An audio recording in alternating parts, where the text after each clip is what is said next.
করছি আমি পরোটা। মায়ের জন্য রুটি করে মাকে দিয়ে দিয়েছি খেতে, আর এখন পরোটা করতে লেগেছি। আর পরোটাটা করার পর আজকে আমি আর বেটি দুজনে খাবো বিরিয়ানি। আলু বিরিয়ানি নিয়ে আসবো, আর আমি তো চিকেনটা করেছি সকালে, আপনাদের সঙ্গে শেয়ার করলাম। তো বিরিয়ানিটা আমরা চিকেন দিয়ে খেয়ে নেবো। ওই জন্য আমি চিকেন বিরিয়ানি নেবো না, আমি আলু বিরিয়ানি নেবো আর চিকেন দিয়ে খেয়ে নেবো। এই হলো আমার আজকের আপডেট, আর দেখতে থাকুন, ব্লগের সঙ্গে থাকুন। তো বাজারে আজকে ক্রিসমাসে ভালো ভিড় ছিল, যার কারণে আমি আর মোবাইলটা বার করিনি। আর আমি খেজুর গুড় গুড়ের আড়ত থেকে নিয়ে আসলাম। এই যে গুড়টা বেশ ভালো।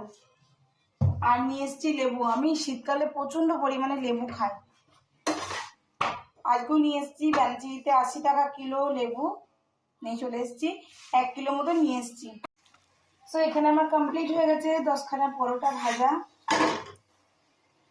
এটা শুধুমাত্র মিঠি বাবার জন্য। আর যে বললাম আমি আর মিঠি খাবো একটু বিরিয়ানি, আর নিয়ে আসবো বিরিয়ানি, আর তারপরে আমরা খেয়ে ফেলবো।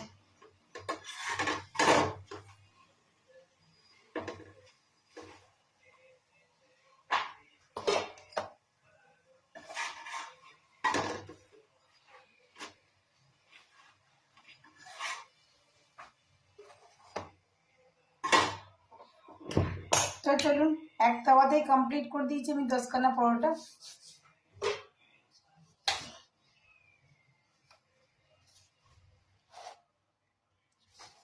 না, আজকে কোনো আলু পরোটা করিনি, প্লেন পরোটাই করেছি। তো চলুন বিরিয়ানিটা নিয়ে আসি, গরম গরম দিয়ে এসে খাবো। আমি চলে এসেছি নিয়ে বিরিয়ানি, গেলাম আর এলাম। আর এই যে সকালের আমার চিকেন আছে, আমরা চিকেন দিয়ে বিরিয়ানিটা খাবো। আলু খাবে পরোটা আর চিকেন। কেমন হয়েছে তোমার পরোটা, চিকেনটা ভালো হয়েছে? আর এখানে আমার আর বেটি দুজনকার 2 প্লেট বিরিয়ানি। তো চলুন আজকে রাতে ডিনারটা করতে করতে আজকের মতো ব্লগটা আমি এখানেই শেষ করছি। ব্লগে কিছু ভালো লাগলে অবশ্যই লাইক কমেন্ট শেয়ার করে দেবেন। যদি আমার চ্যানেলে নতুন বন্ধু হয়ে থাকেন সো প্লিজ চ্যানেলটি সাবস্ক্রাইব করে পাশে থাকা বেল আইকনটি তাতে একেবারেই ভুলবেন না।